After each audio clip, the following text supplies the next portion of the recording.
Baik, bismillahirrahmanirrahim. Assalamualaikum warahmatullahi wabarakatuh. Perkenalkan, nama saya Muhammad Radar Syahid, NIM B1112191.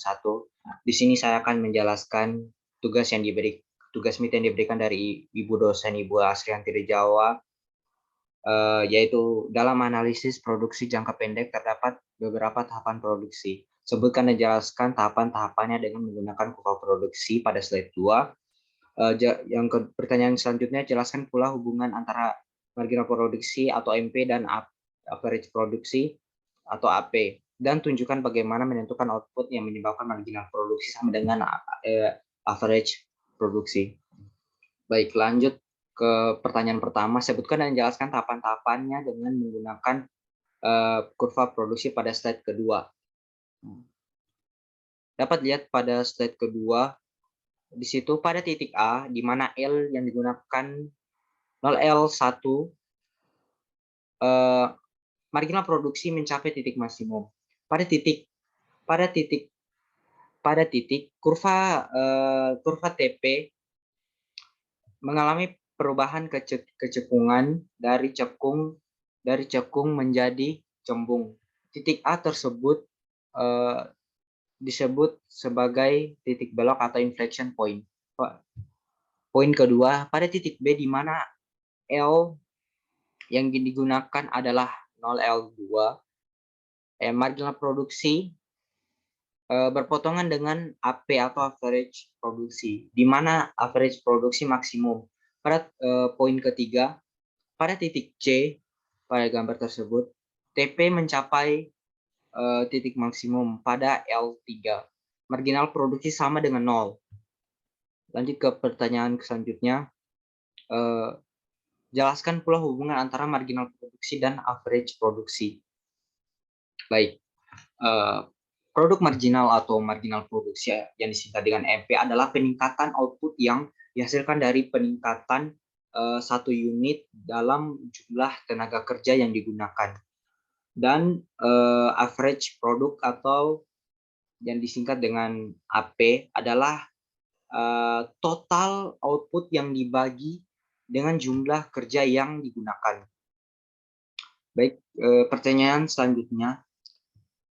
Tunjukkan bagaimana menentukan output yang menyebabkan marginal produk sama dengan average produk. Baik, saya kasih contoh.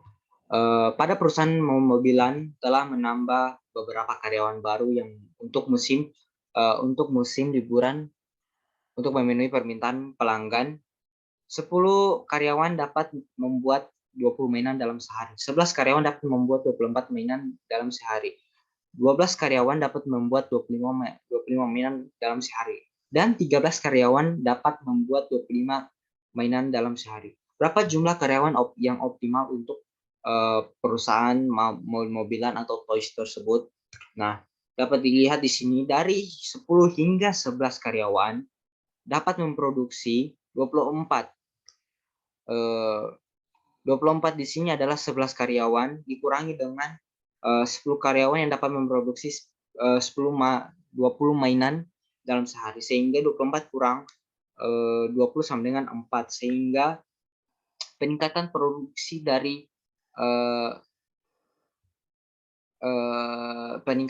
produksi yang dihasilkan jika menambah 1 karyawan, maka output yang dikeluarkan adalah 4 mainan. Dan lanjut, dari 11 hingga 12 karyawan dapat memproduksi 25 dan 24, sehingga 25 kurang 24 sama dengan 1, sehingga output yang dikeluarkan jika menambah karyawan, maka output yang dihasilkan maka berkurang menjadi 1. Dan dari 12 hingga 13 karyawan, produk mainan yang dihasilkan 25 dan 25. Maka di sini sehingga dapat disimpulkan bahwa pada 13 karyawan di sini berlaku sama dengan marginal produksi sama dengan average produksi. Baik, beginilah hasil dari penjelasan dari saya sendiri. Lebih dan kurangnya mohon dimaafkan. Saya akhiri, wabillahi taufiq wal hidayah. Wassalamualaikum warahmatullahi wabarakatuh.